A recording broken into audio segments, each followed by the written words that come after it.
고난을 주셨을 때는 고난을 받아야 돼요. 그걸 헤쳐나가려고 막 몸부림치는 것 자체가 하나님의 뜻에 역행하는 거예요. 근데 그 과정을 거치면서 이 고난이 싫다고 발버둥치면서 빠져달라고 하는 그런 간절한 기도보다는 이 고난에서 내가 뭘 배워야 되는지에 대한, 그리고 하나님이 결국은 그 배고프게 하시는 그 배고픔이 다 끝났을 때는 항상 배고프게 하지 않으시거든요. 배고프게 하실 때도 있고 빵을 주실 때도 있고 물을 주실 때도 있고. 감흥을 주시는 이유는 뭐냐면 정말 내가 주는 그 생수 물 한 방울이 얼마나 소중한지 네가 깨달아야 된다는 걸 알아가는 시간이에요. 안녕하세요. 롬파리팔입니다. 간절히 구했던 귀한 우리 선교사님 모셨습니다. 오늘 롬파리팔 진행할 텐데요. 오늘은 좀 색다르게 아마 여러분들 보실 수 있을 것입니다. 우리 선교사님이 T국에서 자기 신분이 노출되면 좀 힘든 나라에서 계시기 때문에 선교사님 얼굴이 안 나오고 책 그림으로 대처할 텐데요. 우리 선교사님이 이번에 또 책이 나오시는데, 일단 내가 가지 않으면 아무도 가지 않는다. 장엄합니다. 이 제목으로 새롭게 우리 인사드리는 이시온 선교사님 모셨습니다. 안녕하세요. 예, 반갑습니다. 이시온입니다. 네. 예. 우리 이시온 선교사님은 10년 전에 저희 규장에서 1000개의 심장, 또 1000번의 순종이라는 책을 내셨던 우리 선교사님이십니다. 선교사님, 저는 정말로 만나 뵙기 원했고, 또 이 인터뷰 때문에 멀리 이렇게 오셨는데 감사합니다. 예, 불러주셔서 감사합니다. 아닙니다. 내가 가지 않으면 아무도 가지 않는다. 어떤 의미인가요? 사실 그 내용은 저에 해당하는 내용이 아니고요. 네. 책 안에서 제가 그 T국에서 만난 한 선교사님, 이런데도 교회가 있을까 했던 그 땅에서 자기의 삶을 다 드리고 죽기까지 주께 순종하며 어렵게 사역하고 교회를 세우고, 그렇게 하면서 저한테 얘기했던, 제가 그분을 만나서 같이 교제하면서 제 안에 마음에 남았던 그분이 그렇게 말씀하시더라고요. 주께서 나를 다시 나이가 살아갈 그 땅으로 보내셨는데, 그때 자기가 갖는 마음이 내가 가지 않으면 아무도 가지 않는다라는 말을 들으셨고, 본인도 그 마음이 남았다고 저한테 얘기한 걸 제가 듣고, 너무 큰 도전도 되고 어떻게 이렇게 살 수 있을까 하는 생각에, 그 아마 책 내용 안에 있는 그 선교사님의 말씀이 그 책 제목이 된 것 같습니다. 어찌 보면 항상 선교의 복음 전파의 최전방 공격수이십니다. 항상 이렇게 얼굴을 드러내지 못하고 섬기는 나라를 얘기하지 못하는 우리 선교사님이신데, 왜 그렇게 최전방 목숨까지 내놓아야 될 그 곳에서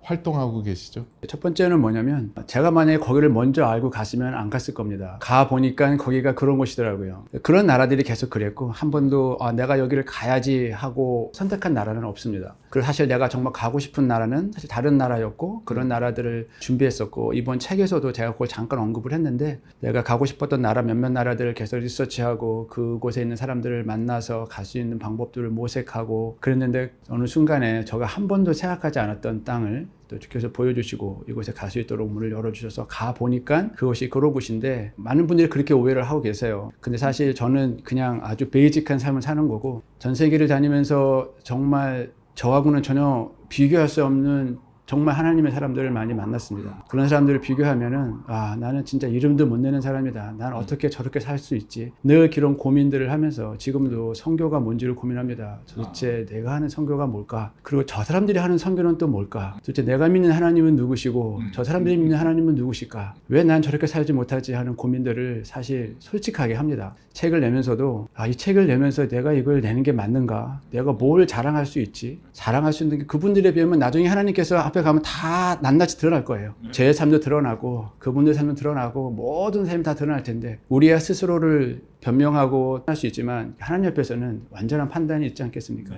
그래서 저는 늘 그런 생각을 합니다. 그런 분들처럼 살고 싶다, 더 살고 싶다 하는 생각을 하죠. 우리 선교사님 말씀 그렇게 하시지만 책 내시는 이유는 명확합니다. 왜냐하면 첫 번째 책이었던 1000개의 심장을 보고 굉장히 은혜 받고 또 감동받고 또 선교사로 헌신했던 분들이 저 주변에서도 굉장히 많았고요. 저도 1000개의 심장에서 참 쉽지 않다라고 생각했던 게 뭐냐면, 청개의 심장 처음에는 말씀 못 드렸는데 이제 아프가니스탄에 계셨는데 10여 년이 있으면서 눈에 보이는 열매가 없는데 그럼에도 불구하고 끝까지 주님이 말씀하시기 때문에 그곳에 있다라는 것. 그 10년의 순종은 어떻게 된 거죠? 제가 한 선교단체에서 이제 리서치를 하러 갔다가 원래는 파키스탄에 가서 하는 과정에 거기 계신 선교사님이 아프가니스탄에 한번 들어가 볼래? 하는 도전을 주셨어요. 그래서 너무 가고 싶은 거예요. 그때만 해도 이제 2002년 9.11 사태 끝나고 미국과 전쟁이 끝난 상태라서 사실 굉장히 위험한 상황이었거든요. 그것도 항공도 없이 육로로 들어가야 되는데. 그래서 정말 어렵게 정말 기적적으로 비자를 받아서 육로로 들어갔는데 그때 들어가서 쭉 리서치를 하고 그땐 제가 이제 잠깐 한국에서 이렇게 머물러 있으면서 선교 동원을 좀 할 때였기 때문에 내가 아프가니스탄을 동원하리라, 사람들을 꼭 이 땅에 보내리라 하고 혹시 아무도 안 가면 내가 간다 이렇게 했는데 아무도 안 가더라고요. 그래서 제가 결정하고 주께서 또 그로 인도하신다는 걸 알고 갔는데 참 가보면 여기서 사람이 살 수 있을까 하는 생각을 했는데 사람이 살 수 없을 거라고 하는 곳도 만약에 사람이 산다면 여전히 거기도 주님이 계시는 곳이겠죠. 그래서 내가 사는 땅과 여기 사는 땅이 뭐가 다르길래 왜 이렇게 한쪽은 배불리 먹고 마시면서 남는 음식들로 말미암아 사람들이 고민하는데 한쪽은 배고파서 전쟁통에 정말 빵 한 쪽 없어서 이렇게 죽어가는 사람들이 있는 이 비현실적인 현실을 보면서 그냥 저의 어떤 의로움이 아니라 내가 뭔가 이들에게 빵 한 쪽으로 줄 수 있으면 좋겠다 하는 생각에 있게 됐던 것 같습니다. 사람이라는 게 아무리 열심히 하고 마음을 가져도 좀 눈에 보이는 열매나 결과물들이 나올 때 조금 힘도 날고 할 텐데 아프가니스탄에서는 그 결과물들이 참 보이지 않았잖아요. 없었죠. 열매 없는 그런 선교지의 그 삶을 어떻게 버티셨어요? 맞습니다. 사실 그때 당시는 아프가니스탄의 어떤 전기나 이런 기본적인 생활이 안 돼 있는 곳이어서 유일하게 제가 할 수 있는 게 그냥 이렇게 글을 쓰는 겁니다. 그냥 그날 하루하루 있었던 일들을 글로 쓰고 그냥 쓰고 남기고 사실 이제 그때 글을 쓴 동기는 혹시 제가 여기서 어떻게 되면 내 가족들이나 누구한테 뭔가 내가 뭘 했는지를 좀 남겨야 되겠다는 생각을 사실 하고 있었어요. 그러면 제일 좋은 게 지금처럼 무슨 영상이 있는 것도 아니고 글을 쓰기 시작했죠. 어떻게 하루를 보냈는지, 어떤 사람들을 오늘 만났는지, 누가 나하고 관계를 했는지, 난 오늘 무슨 일을 했는지, 그걸 통해서 주님은 어떤 마음을 주시는지, 난 또 어떤 마음으로 여기 있어야 되는지, 이걸 떠나야 하는 건지, 여기 있어야 되는 건지, 이런 수많은 갈등들이 거의 매일 있었죠. 매일 가운데. 근데 제가 글을 쓰면서 많이 제가 좀 도움이 된 것 같아요. 그래서 말씀을 읽고 그 말씀을 다시 묵상하고 그리고 그 말씀대로 내가 살아가는지 못 살아가는지를 내가 내 스스로 나를 판단하면서 글을 쓰고 말씀하신 것처럼 물론 눈에 보이는 열매는 사실 없었죠. 없었다고 얘기는 좀 그렇고 왜냐면 시간이 지나면서 제가 가르쳤던 제자들이 어떤 식으로든지 어떤 모습이든지 그들의 변화를 내가 살짝 보고 또 이런 부분들을 보면서 있지만 그러나 정말로 이 땅에서 필요한 것이 뭔지를 고민하면서 살았던 것 같습니다. 저는 우리 선교사님 볼 때마다 항상 은혜 받고 배우고 싶었던 게 그 순종이라는 단어가 우리 선교사님이 이해하는 단어랑 우리 크리스찬들이 이해하는 단어랑 좀 틀리지 않을까. 순종은 어떻게 정의하실 수 있으시겠어요? 사실 순종이 뭔지 모르고 그냥 그렇게 살았어요. 예수님이 좋고 또 그분이 하시는 일들을 내가 좀 동참하고 또 나를 부르신 것에 대해서 감사하고 또 그걸 통해서 기쁨도 얻고 그렇게 살다 보니까 이게 그 순종인가 하는 생각을 하게 됐고요. 제가 순종을 배운 또 한 가지가 있는데 오래전에 예멘이라는 나라에 제가 방문한 적이 있어요. 그래서 예멘을 방문한 이유는 뭐냐면 예멘과 이라크와 시리아, 레바논, 아프가니스탄, 이란 이런 나라들의 정말 최전방, 무슬림 최전방이라는 지역에서 사역하는 한국 분들 말고 외국 선교사들이 있습니다. 근데 그분들은 이제 직업을 갖고 사역하시는 분들이 대부분이시고요.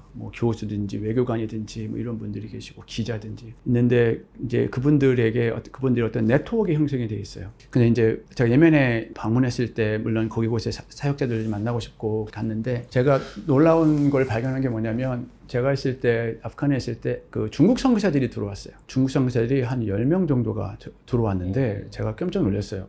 중국 선교사가 들어왔어? 아프간에? 그런데 그 중에 3명이 머물 곳이 없어갖고 제가 살던 그 집에 방이 하나 있어가지고 같이 몇 개월 살게 됐죠. 그분들을 통해서 너무 궁금했어요. 중국은 어떤 기독교 상황이 벌어지고 어떻게 선교사로 왔을까? 여러 가지 이제 간증을 들었죠. 그리고 이제 예멘에 갔는데 예멘에 중국 선교사가 있는 거예요. 또 그 2명의 선교사가 있는데 전문인 사역을 하시는 분들. 두 분들 만나서 교제를 하는데 마침 중국의 지하 그 선교사들을 훈련하고 파송하는 지도자가 예멘을 방문한다는 거예요. 그때 제가 그때 너무 흥분됐어요. 이분들 너무 만나고 싶은 거야. 그래가지고 이분들을 부탁을 해가지고, 왜냐면 그분들 보안 때문에 안 만나는데 어떤 부탁해서 만났어요. 만나갖고 같이 식사를 하고 같이 예배를 드리고 두 분인데, 그리고 난 너무 궁금하다. 어떻게 그렇게 중국 선교사들, 그것도 20대 초반들이 어떻게 이렇게 제일 어려운 최전방에 이렇게 오는지, 그것도 한두 명도 아니고 떼고지로 너무 궁금했죠. 참 많은 이야기들을 해주셨어요. 그 모든 이야기들 다 마치고 나서 이제 서로가 우리가 같이 기도 제목을 얘기하는데, 그분이 이렇게 기도 제목을 얘기하더라고요. 우리에게는 딱 한 가지 기도 제목밖에 없습니다 라는 거예요. 그게 뭡니까 했더니, 중국의 지하교회가 지상으로 나오지 않는 겁니다 라는 거예요. 예? 뭐라고요? 우리에게는 딱 한 가지 기도 제목이 있는데, 예수님이 오실 때까지 중국의 지하교회가 지상으로 나오지 않는 겁니다. 아니 왜요? 지상으로 나오면 좋죠. 아니요. 만약에 중국교회가 지상으로 나오면 10년 만에 중국교회는 무너집니다. 왜요? 우리는 미국과 유럽이 어떻게 부흥이 있어서 선교를 했는지를 우리가 그 역사를 알고, 근데 그 많은 시간들이 지나고 지금 미국과 유럽 교회는 죽어가고 있고, 한국도 오래전에 배고팠을 때 이들이 얼마나 큰 부흥이 있었는데 지금 한국 교회도 죽어가는 걸 우리가 봅니다. 우리가 그 역사를 보고 있으면서 만약에 중국 교회가 지상으로 올라오면 10년 만에 무너집니다. 중국 교회는 예수님이 오실 때까지 핍박을 받아야 됩니다. 예수님이 오실 때까지 지하에서 숨죽이면서 그분을 기다려야 됩니다. 그래야 중국 교회가 살아납니다. 그리고 그런 핍박 속에서 그 젊은이들이 뚜렷한 어떤 신학교도 없고 뭐 어떤 것도 잘 공부하지 않은데도 불구하고 최정방 선교사로 나갈 수 있습니다. 그게 우리의 힘입니다 하는 거예요. 제가 그 얘기가 벌써 10년 전에 들은 얘기인데도 너무 생생해요. 그래서 저희는 미국이나 유럽이나 한국교회를 따라가지 않을 겁니다. 하나님이 우리에게 계속 핍박하시도록 이 중국은 계속 공산권의 안에 우리가 있어야 됩니다 하는 거예요. 그러면서 그분이 순종을 얘기하시더라고요. 순종은 내가 뭘 하고 싶으냐가 아니라 정말 하나님이 뭘 하고 싶으신지를 아는 것이 순종이라는 거예요. 그냥 대부분 사람들은 자기가 뭘 하고 싶은지를 하면서 그것이 순종이라고 얘기를 하는 걸 저기는 듣고 왔다는 거예요. 그래서 그때 사실 순종에 대한 개념을 알았지만 그분을 얘기를 들으면서 그 순종은 정말 그분들은 하나님 뜻이 무엇인지 아는 사람이에요. 그래서 일부러 고난을 택한 거죠. 얼마든지 편하고 즐겁고 배불리 먹고 살 수 있는 상황이 있어요. 왜냐면은 중국 교회에 많은 미국이나 한국 교회에서 많이 어프로치를 합니다. 그래가지고 뭔가 하고 싶어요. 근데 no, 우리는 당신들 도움 필요 없습니다. 우리는 그냥 우리에게 주신 그 하나님이 누구신지 그 안에서 우리가 만나고 갈 겁니다. 그 얘기를 하는데 이게 순종이구나. 이 열방에 중국 선교사들이 지금 계속 나가고 있는데 그것도 20대 초반. 이제 각 고등학교를 졸업한 친구들이, 그 어린 친구들이 그게 가능할까? 그게 가능하더라고요. 그들이 믿는 하나님은 그걸 가능하게 하시더라고요. 이들이야말로 정말 순종하는 사람들이다 하는 걸 제가 보고 경험했습니다. 우리 책 내용 가운데 또 이런 내용이 있어요. 영적 가뭄이 찾아왔을 때 선교사, 아니 모든 사역자에게 가장 무서운 증상은 물 한 방울 나오지 않을 정도로 심령이 메말라 가는 것이다. 영의 가뭄이 찾아오면 인생의 비상등이 켜진다.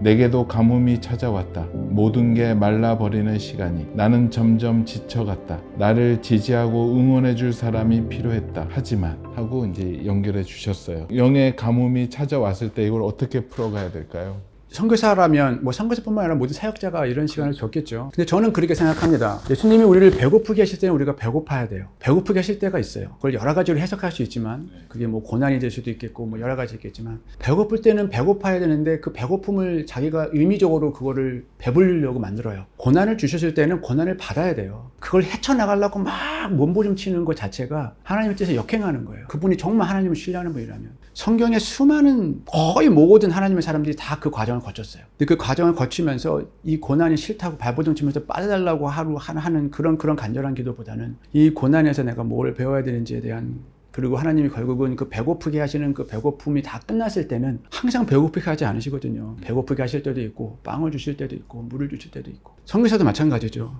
그런 가뭄이 있을 때는 그거는 배고파야 할 시간인 것이에요. 가뭄을 주시는 이유는 뭐냐면 정말 내가 주는 그 생수 물 한 방울이 얼마나 소중한지 네가 깨달아야 된다는 걸 알아가는 시간이에요. 그거를 내가 빵을 사서 밥을 사서 내 배에 채워버리면 그 한 방울을 못 마셔요. 그 한 방울이 사람을 살릴 수 있는데 사람이 돈을 사서 슈퍼에 가서 쇼핑을 해서 그거를 채웁니다. 누구를 찾아가서 채워요. 사실 제가 인터뷰하면 제일 고민했던 게 뭐냐면, 제가 이런 걸 제일 싫어합니다. 아마 이시온이라는 이름으로 인터뷰하는 건 처음이고 마지막이 될 텐데 너무 좋은 세상이 됐어요. 클릭 한 번만 하면 이제는 전 세계 유명한 메신저들의 주옥 같은 설교를 들어요. 과연 거기에 생명이 있을까 하는 생각이 들어요. 왜냐면 생명은 말씀에서 나오고 그 말씀은 주님의 물 한 방울이라는 것이 마음에 적셔야 되는데 찾는 거야. 나를 위로해 주게 누군가 지금 A 목사님이 날 위로해 주실까? B 목사님이 날 위로해 주실까? A 선교사가 날 위로해 주실까? 왜 그분의 하나님은 안 계시나? 분명히 하나님이 그 물 한 방울 위해서 그 시간을 허락하실 텐데 왜 그거를 자꾸 다른 걸로 채우려고 하지? 물론 어떤 데는 그 영상이 샘물 같은 역할을 할 때도 있겠죠. 그런데 간절함이 없어요. 클릭 한 번으로 간절하다고 생각하면 그건 오산인 거죠. 간절함은 내가 정말 찾고 부르짖고 내가 정말 통곡하고 내 안에서 그 메마른 게 더 메말라질 수 있도록 하는 간절함에서 거기서 나오는 물 한 방울이 그걸 경험했을 때 느껴지는 그 기쁨이 엄청 큰데 선교지에서는 그래요. 찾아갈 때도 없고 거기는 인지도 잘 안 돼요. 누구를 뭐 클릭해서 영상 못 봅니다. 근데 그 사용소에서 내가 뭘 찾겠어요. 그 물 한 방울이 필요한 거죠. 결국 말씀이거든요. 말씀이 모든 것이 다 들었는데 그 말씀을 클릭하는 순간 말씀 있는 시간이 줄어드는 거예요. 저는 그렇게 봐요. 그 시간에 내가 말씀 앞에 있다면 사실 그 안에서 생수 같은 물도 나올 텐데 저는 그때 다시 이제 그걸 깨닫고 말씀을 다시 이제 보면서 그 안에서 주님을 다시 만났어요. 궁금했던 게 뭐냐면 늘 그거였어요. 이 제자들은 예수님과 함께 3년 동안 있으면서 그렇게 예수님의 기적을 다 바라봤는데 왜 십자가에 달리시다 도망갔지? 도대체 이 사람들은 뭐지? 물론 그전에도 늘 그런 궁금증이 있었는데 결국은 그들이 다 순교했지 않습니까? 그래서 결국 그가 예수님이 당신이 하나님이신 걸 부활하신 이후에 깨닫게 되잖아요. 정말 복음은 예수님이 정말 하나님이신지를 믿는 거죠. 아주 단순한 거예요. 예수님이 인간의 몸으로 오신 하나님이신가를 제자들은 그분이 부활하신 이후에는 깨달았어요. 부활하시기 전에는 그 수많은 기적을 봐도 예수님은 그냥 선지자. 그 하나님을 딱 만나고 40일 만에 변했잖아요. 3년 만에 변하지 않았던. 말씀을 보는데 제가 그게 다시 이제 들어오면서, 그게 이 말씀이구나. 나를 믿는 자는 목마르지 않을 거라는 거예요. 목마르면 안 되는 게 맞는 건데, 왜 나는 목마르지? 그러면서 그 다음에 제자들은 십자가에 못 박혔을 때 다 도망갔던 찌질이들이 갑자기 변해서 목숨을 걸고 복음을 전하기 시작한 거예요. 여기에 그 복음의 능력이 있구나. 그래서 우리가 고난을 받고 배고플 때는 철저하게 배고파야 한다는 생각을 하면서 말씀 안에서 그 생명을 보고 겪게 되죠. 알게 되죠. 여기 책 내용에서도 이거와 연계를 해서 두려움을 용기로 바꾸려면 이라는 글을 써주셨어요.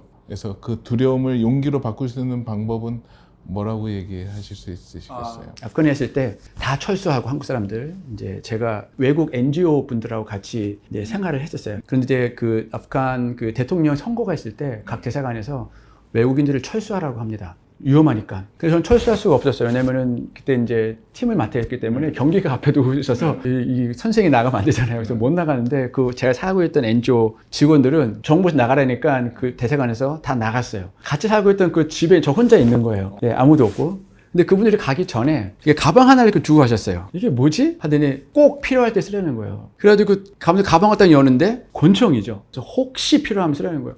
내가 이걸 보고 가끔 내가 뭐 누가 들어오면 이걸 뭐 총을 쏘면서 무슨 저격을 하라는 얘기인가 뭔가 생각했는데 그게 아니고 공포를 쏘려는 거죠.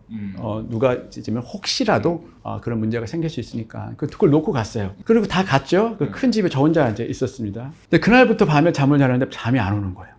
바람 소리 하나도 너무 막 스산하고 누가 들어올 것 같고 예민해지기 시작하면서 이제 누가 나를 납치할 것 같고 물론 저희 가드는 있어요. 그 문에 가드 지켜주는 가드는 한두 분 계세요. 그런데 뭐 한두 분 갖고는 안 되죠. 그렇죠. 누가 이렇게 단체로 들어오면. 그다음 그날부터는 이제 잠을 못 자는 거예요. 잠을 잘 수가 없더라고요. 그리고 나서 이제 갑자기 그 권총이 생각이 났어요. 그 권총을 가지고 와서 제 베개 밑에다 놓고 잠을 자기 시작했어요. 근데 하루가 지나고 이틀이 지나고 3일이 지나도 잠을 못 자요. 너무 두려워서. 그래갖고 오늘 밤 새벽에 잠을 잤어요. 일어나서 말씀을 폈죠. 말씀 한창 딱 보고 있는데 주께서 저에게 한 가지 딱 말씀하셨어요. 누가 너를 지키냐? 내가 너를 지키냐? 그 권총이 너를 지키냐? 너무 강력한 말씀이 제 속에 딱 들어오는데 제가 그날 새벽에 그냥 그 자리에서 무릎을 꿇었죠. 대성통하고 울었어요. 도대체 나는 어떤 사람인가? 난 선교사가 맞는가? 이렇게 두려워 떨고 있는 나를 내가 어떻게 인정하는가? 그리고 나서 다시 권총을 다시 직원 사무실에 갖다 놓고 딱 들어왔는데 놀랍게도 그때부터 잠을 자기 시작했어요. 한 번도 새벽에 깨지 않았어요. 그때 알았죠. 그렇구나. 두려움은 사람이 이길 수 없다. 내가 그분 안에 있을 때에만 이길 수 있는 거구나. 그것도 내가 이기는 게 아니라 그분이 나를 이기게 하시는구나. 그게 이제 제가 느꼈던 그 두려움에 대한 생각이었습니다. 또 이게 글 가운데 보다가 또 움찔했습니다. 저 또 우리 책 제목 내가 가지 않으면 아무도 가지 않는다. 뭐 그런 유의 고백인데요. 주를 위해 살다가 주를 위해 죽으리. 라는 고백으로 이렇게 글을 쓰셨어요. 온 열방 어느 민족에게 복음이 필요하다고 증인이 필요하다면 나는 마다하지 않고 가겠습니다. 그들을 위해 아름다운 순교의 피가 필요하다면 나는 뒷줄에 서지 않겠습니다. 그들을 위해 단 한 사람이 필요하다면 주님 눈에 제일 잘 보이는 곳에 서겠습니다. 맨 앞줄에 간절함으로 서겠습니다. 마음에 거짓이 없는 순결한 신부가 되어 주님께 나를 드리고 싶습니다. 이 글을 어떻게 쓰게 되셨죠? 지역 자체가 이제 그런 지역이고, 내가 아무리 살고 싶어도 주님이 부르시면 가야 되고, 내가 아무리 죽고 싶어도 너 살아 그러면 우리가 살아야 되지 않습니까? 그것이 이 모든 생명이 주께 있는데, 그런 생각을 해봤습니다. 제가 이제 이번에 어제도 여기 오면서 어느 한 공항에, 사람 많은 공항에 있는데 전 세계 사람 다 몰려 있어요. 저 사람들은 언제 복음을 들을 수 있을까? 저 사람들은 언제 예수님을 믿을 수 있을까? 분명히 말씀에는 주의 복음이 땅 끝까지 이루어 전파될 거라고, 이렇게 모든 민족이 주의 복음을 들을 거라고 말씀해 있는데, 그때가 언젠가. 근데 지금 아무리 봐도 그때가 안 올 것 같아요. 솔직히 말하면 오긴 오겠죠. 근데 그게 이제 제 세대에 왔으면 좋겠는데, 그게 좀 어렵지 않을까 하는 생각에 사실 좀 부유한 마음이 드는데, 그럴 수도 있고 아닐 수도 있고, 그건 하나님의 시간 안에 있으니까. 그런데 누군가는 해야 될 일이거든요. 복음을 들을 수 없는 수많은 사람, 듣지 못하는 수많은 사람들이 정말 너무 많아요. 그냥 우리는 한국에 살면서 오밀조밀한 우리의 시각 안에만 살다 보니까 이게 다겠지만, 전 세계 복음이 필요한 사람들이 너무 많습니다. 예수 그리스도가 필요한 사람들이 너무 많고, 이런 사람들에게 누군가는 해야 되는데 분명히 하나님이 하시겠죠. 사람들을 통해서 분명히 하시겠죠. 저는 그냥 그거예요. 내가 죽든 살든 그냥 그 중에 한 사람이 되고 싶은 거죠. 뭘 많아서가 아니라, 뭘 가져서가 아니라, 정말 나로 말미암아 누군가가 예수 그리스도를 알게 된다면, 또 그 사람이 또 다른 사람에게 예수 그리스도를 전하게 된다면, 사실 더 빠른 시대 안에 이 복음이 다 전파되지 않을까 생각이 들고, 성경의 수많은 그 하나님의 사람들을 보면서 이 사람들은 무슨 생각을 하고 살았을까 성경을 보면서 이해할 수 있겠죠. 특히 바울 같은 사람들은 빨리 가고 싶었어요. 예수님께 그분의 부활에 동참하고 싶어서 빨리 거길 가고 싶었어요. 그 젊은 나이에. 그래서 죽음을 마다하지 않고 그냥 가잖아요. 이 바울 안에 이 복음의 열정은 도대체 어느 정도일까?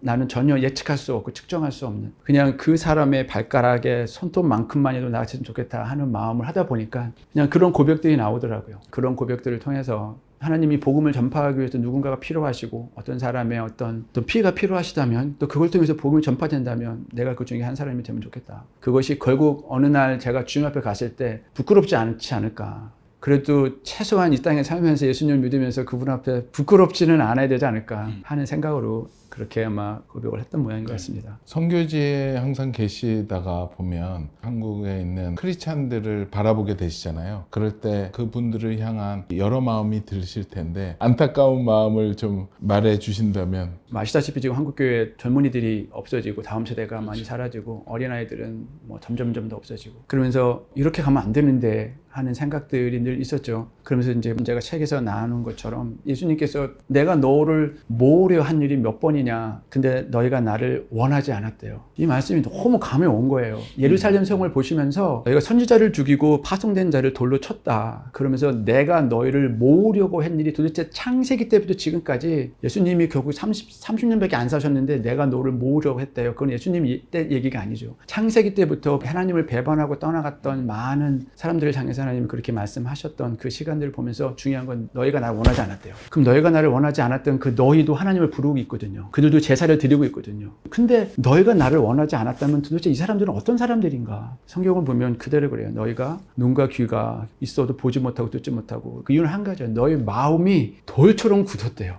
다시 말하면 너희 마음이 돌처럼 굳어서 입은 가깝지만 마음은 멀대요. 마음이 멀대는 거예요. 저는 여기에서 또다시 한번 마음, 그렇구나. 그러면서 그 마음이란 단어로 성경을 쭉 찾아봤더니, 와, 정말 어마어마한 숫자로 이 마음이란 단어가 있어요. 하나님께서 우리 마음과 관계하시는구나. 그래서 우리의 외모나 우리의 겉은 보지 않으시는구나. 우리 중심과 마음을 보시는데, 우리는 계속 우리 겉과 우리의 외모에만 관심이 있는 거죠. 내가 어떻게 보이고 우리 교회가 어떻게 보일지. 그러다 보니까 뭘 잃어버리면 마음을 잃어버린 거예요. 그래서 그래요. 근데 내가 너희 집을 황폐하게 하겠대요. 그 예루살렘 집이 하나님의 집이 아니고 너희 집이 되어버렸어요.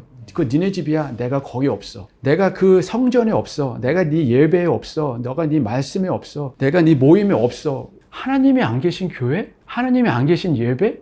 하나님이 안 계신 펠로우십? 이게 무슨 소용이 있는가? 여러분 한번 생각해 보세요. 만약에 하나님이 계시다면 그거는 성장해야 되는 게 맞아요.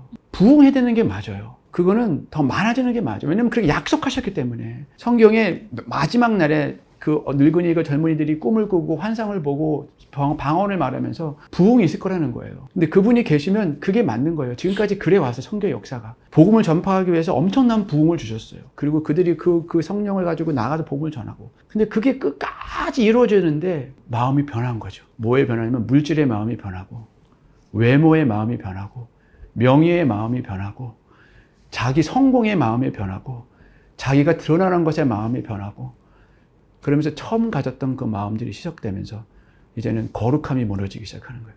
모든 부분의 거룩함이 다 무너져요. 재정에 대한 거룩함, 관계에 대한 거룩함, 어떤 성령에 대한 거룩함들. 거룩하지 않는 곳에는 주께서 절대 계실 수 없어요. 너희가 하나님의 성전인데 너희가 거룩하지 않으면 내가 너희를 무너뜨린대요. 황폐시켜버린대요. 왜냐면 나는 거룩한 곳에 머물러. 그분이 거하지 않은 곳은 거룩하지 않은 거예요. 하나님이 거하실 수가 없어요.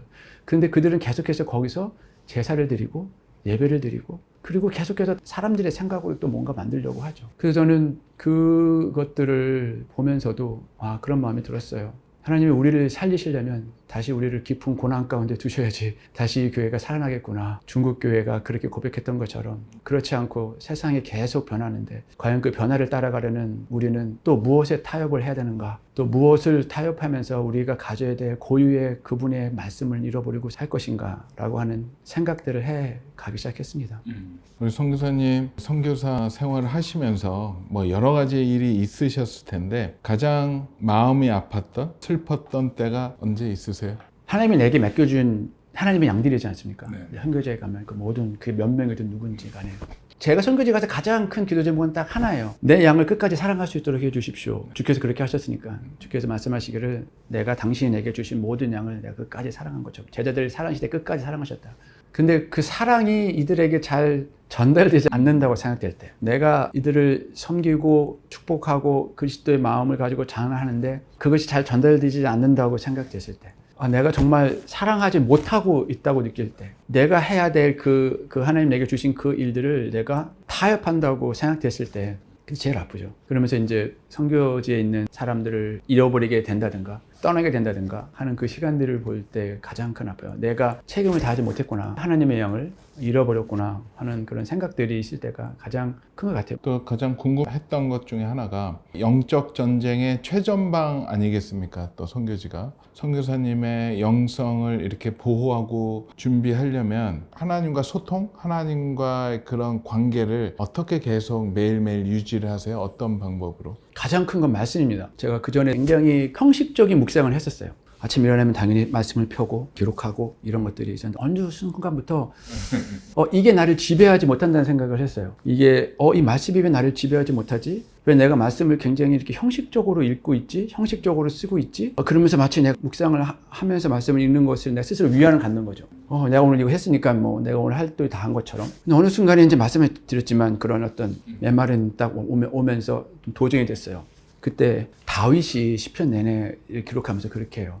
하나님의 계명, 당신의 말씀, 이것을 주님 계속 저한테 알려주십시오. 가르쳐 주십시오. 이거를 정말 너무 간절하게. 그러니까 다윗은 그게 너무 간절했어요. 하나님의 말씀이 너무 간절했다. 그리고 끊임없이 그 기도했던 것들을 제가 다시 한번 보면서 난 그런 게 좀 없었던 것 같다는 생각이 들었어요. 내가 말씀을 그냥 하루 읽으면서 묵상하면서 이거 스스로 내가 위안을 받는 거죠. 다시 내가 메모를 읽어오면서 제자들이 완전히 예수님이 부활하시고 나서 확 변하고 그 인생이 그 삶이 완전히 충격에까지 변하는 걸 보면서 이들이 믿은 그 하나님 그러면서 말씀해 그런 것처럼 요한복음 2장에도 요한이 이렇게 얘기합니다. 예수님이 이 성전을 헐어라. 내가 3일 만에 짓겠다. 당신이 무슨 뜻인지 몰랐는데 요한이 얘기하기를 예수님이 부활하시고 나서야 이 말씀이 무슨 뜻인지 알았고 그분이 하신 모든 말씀이 무슨 뜻인지 그때서 알게 됐다는 거예요. 왜 부활하기 전에는 몰랐을까? 당연히 몰랐죠. 부활하기 전에는 예수님이 하나님이신지 몰랐으니까. 부활하신 후에야 예수님이 하나님이신 걸 믿은 후에야 그분이 하신 모든 말씀이 다시 기억나고 믿게 된 거죠. 그 말씀이 들어오면서 예수님이 부활하신 이후에 그 부활하신 예수님이 누구신지를 만났던 제자들과 같은 그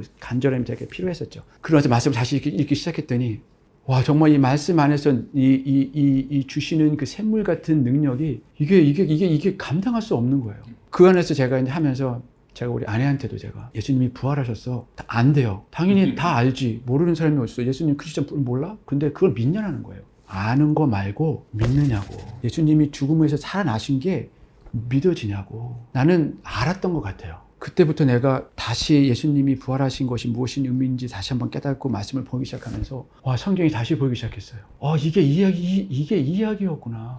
왜 구약에서 예수님이, 구약은 나에 대한 기록이야. 구약에 예수님 이름이 하나도 없는데 이게 어떻게 예수님에 대한 기록이야? 그리고 예수님이 그걸 풀어서 해석했어요. 그랬더니 제자들이 듣고 그걸 놀라면서 막 뜨거워지는 거예요. 예수님이 하나님이신 것이 믿어지지 않으면 구약이 믿어질 수가 없다라는 것을 예수님이 스스로 풀어서 해석해 주셨잖아요. 그거를 제가 알고서 선교지에서 그때부터 제가 말씀을 다시 보기 시작했어요. 마태복음서부터 요한계시록까지, 창세기서부터 말라기까지 다시 계속해서 말씀만 매일같이 아내와 같이 말씀 읽고 같이 나누고, 이게 이 말씀이 없으면 우리가 진짜 아무것도 할 수 없구나 라는 생각이 할 만큼 정말 그 말씀 안에 모든 답이 있고 그 말씀 안에 길이 있고 그 외에는 다른 방법이 없더라고요. 이번에 나온 이 책 내가 가지 않으면 아무도 가지 않는다에서 이 부분은 꼭 봤으면 좋겠다고 할 부분이 어떤 부분이 있을까요? 첫 번째는 우리가 선교를 해야 된다는 거. 왜 해야 되냐면은 그것이 하나님이 우리에게 주신 명령이라는 거죠. 그건 선교사에게만 주시는 것도 아니고 목회자에게만 주는 것도 아니고 이건 모든 사람에게 주신 거죠. 나는 지금 선교를 하고 있는가에 대한 고민들을 한번 해보시면 좋겠어요. 땅끝까지 복음이 전파된다라고 하는 것이 정말 믿어지는 사람만 선교할 수 있어요. 그 선교라는 게 꼭 저처럼 선교지에 나가서 선교하는 게 아니라는 거죠. 지금 대표님은 선교를 하고 계시는 거고. 이걸 하시는 이유는 땅끝까지 복음이 전파될 것을 믿기 때문에 이걸 할 수 있는 거예요. 우리의 모든 자리에서 우리가 할 수 있는 것. 근데 그게 믿어지면 행동하게 돼요. 선교사처럼 선교지에 나가서는 행동도 있을 거고, 어쩌면 그 행동이 내 가정에서도 그 행동이 있을 수 있고, 그 행동은 딱 정해놓을 수 없지만 믿는 사람은 그게 가능하다는 거죠. 그리고 정말 그러면 각 선교지에서 여러분들이 한 번도 가보지 않았던 그 미전도 종족에 안에서는 어떻게 복음이 전파되고 있는지, 하나님 어떻게 그곳에서 하나님의 사람들을 부르시고 그곳에 어떻게 파송하셔서 어떻게 교회를 세워가셨는지, 전 정말 제가 있는 그 태국에 교회가 있을 거라고는 정말 요 먼지만큼 생각하지 못했어요. 아무도 없다고 믿고 우리가 첫 번째 그곳에 교회를 생각했으니까. 선교사는 단 처음 들어간 곳이에요. 그러니까 이런 교회가 있다고? 이거는 크리스찬 있을 수도 없죠. 그래서 제가 만났어요. 거기서 교회를 만났고 목회자를 만났어요. 그것도 지하교회였네. 공개되지 않죠. 예. 그 교회 목사님이 하신 말씀이 그 말씀이에요. 내가 가지 않으면 아무도 가지 않는다. 현지인이고 그분은 다른 나라 가서 신학하기 전 하나님을 만나고 하나님이 그를 부르셔서 신학 공부를 하고 주께서 다시 네 땅으로 가라. 이분 놀랬죠. 거기 싫어서 나왔는데 그 산골짜기로 내가 가고 싶지 않았는데 순종해서 가서 30년 동안 수많은 핍박과 사도행전에서 일어났던 수많은 역사들을 경험하면서 교회가 세워진 걸 저와 저희 아내와 가족들이 거기를 방문했죠. 놀랐어요. 가능한 일인가? 와, 하나님이 하시는구나. 이 시골 골짜기도 하나님이 당신의 사람들을 놓고 이런 일들을 행하시는구나. 이건 사실 빙산의 일각밖에 안 되는 작은 일입니다. 더 많은 것이 많지만 그중에 몇 가지만 제가 기록을 했고요. 또 하나는 우리가 한국교회에 있으면서 교인의 한 사람으로서 우리가 어떤 마음으로 우리를 바라보고 한국을 바라보고 교회를 바라보고 또 미래를 바라봐야 되는지에 대한 그 작은 어떤 그런 메시지들이 좀 있을 것 같고요. 저희 이제 공통 질문 중에 하나가 있는데요. 우리 선교사님이 하나님 앞에 가셨을 때 하나님이 너는 누구냐, 너의 정체를 밝혀라 라고 질문하신다면, 제가 주 앞에 갔을 때는 선교사 이시온이 아니라 그냥 이시온 형제로 가고 싶어요. 선교사 이시온라고 주님이 저를 불러주지 않고 이시온 형제 이렇게 불러주면 제일 좋겠어요. 또 한 가지 하나님이 우리 선교사님한테 내게 무엇 해주기를 원하느냐 소원을 물어보신다면, 정말 생명과 진리를 전하고 싶은, 이제 얼마나 살지 모르겠지만 남은 삶은 정말 성경에 나왔던 그런 제자들처럼 그렇게 살다가 그렇게 주님 앞에 가고 싶은 그 마음 하나 있습니다. 요즘에 주신 주님의 마음은 어떤 마음을 받으셨나요? 어떻게 내 마음이 계속해서 주님 앞에서 변하지 않고 흔들리지 않고 그 마음이 더 강하고 더 풍성하고 있을 수 있을까에 대한 고민들을 계속 하고 있어요. 또 하나의 기도 제목은 제 마음 변질되지 않도록 제 마음이 계속해서 주님 앞에 갈 때까지 처음 주셨던 그 마음들을 계속 잃어버리지 않고 가지고 갈 수 있도록, 그걸 위해서 나는 또 하루를 또 어떻게 투쟁하면서 그 싸움에서 잘 싸워서 이길 수 있도록, 타협하지 않도록, 그리고 좋은 것에 마음이 뺏기지 않도록 그렇게 해서 그 마음을 가지고 주 앞에 계속 머물러 있습니다. 우리 선교사님이 먼 티국에서 책이 나오면서 그냥 생떼를 부렸습니다. 하여튼 책이 나왔으니까 알려야 되는데 알릴 수 있는 유일한 창구는 지금 롬파리팔 뿐이 없습니다. 한번 꼭 오셔야 됩니다 해서 어저께 오셨나요? 네, 어제 왔습니다. 어제 오셔서 오늘 인터뷰하시고 바로 떠나시면 아주 쿨하신 우리 선교사님이신데 여러분들 많이 중보해 주시고 이 책 가운데서 꼭 하나님이 주시는 마음이 있을 거라고 생각이 듭니다. 그리고 선교사님 재정적인 영역은 따로 개인적인 후원을 받으세요? 어떻게 풀어가세요? 예, 후원 받고 있습니다. 네, 구자도 있고요. 다 네, 있습니다. 지금 저희가 이 영상 밑에다가 이렇게 올려놔도 되겠죠? 아닙니다. 그거는 하고 싶지 않습니다. 왜요? 예, 안 해주시면 좋겠습니다. 왜요? 기도 편지 보낼 때 그 구자 적고 그러지 않습니다. 그럼 어떻게 후원을 할 수 있을까요?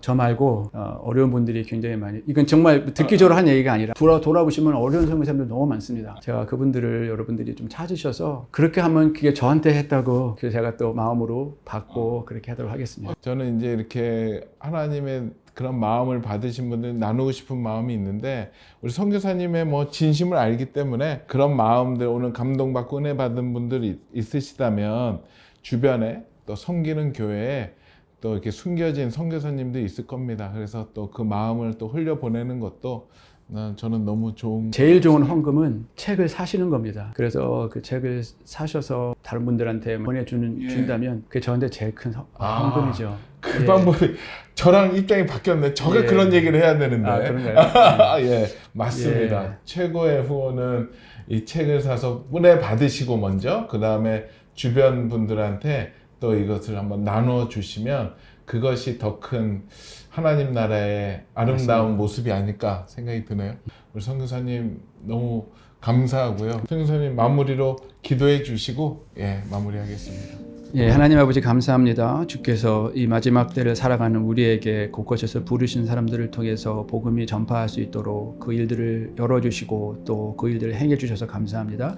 우리가 스스로 착각하지 않도록 우리 스스로가 선교한다고 생각하지 않도록 우리 스스로가 뭔가 한다고 생각하지 않도록 주께서 우리를 계속해서 견고하게 다듬어 주시고 정말 하나님이 없으면 우리가 아무것도 할 수 없는 자인 걸 우리가 압니다. 죽으시고 부활하셔서 우리에게 하나님 되신 걸 우리에게 가르쳐 주시고 그 하나님 되신 그 예수님을 만났을 때 제자들이 기꺼이 자기 목숨을 다 주께 드리기를 아까워하지 않았던 것처럼 이 마지막 때도 우리가 그런 사람들이 이 땅에서 교회에서 정말 전 열방에서 나타날 수 있도록 도와주시고 선교주의 복음이 필요합니다. 주님, 복음을 전할 사람들이 더욱더 필요합니다. 주님, 이 마지막 때에 또 우리가 기도하는 거는 각 교회를 흔들어 깨우셔서 아버지 선교사를 보내게 해주시고 선교사들이 일어나게 해주시고 온 열방의 복음으로 가득 찰 수 있도록 주님 축복해 주시고 이곳에서 하나님을 위해서 수고하시는 모든 직원들 또 우리 또 수고하시는 모든 분들 한 분 한 분 주님 기름 부어 주셔서 책을 통해서도 온 열방에 주의 복음이 전해 주시도록 기름 부어 주십시오. 감사하고 예수 그리스도 이름으로 기도드립니다. 아멘.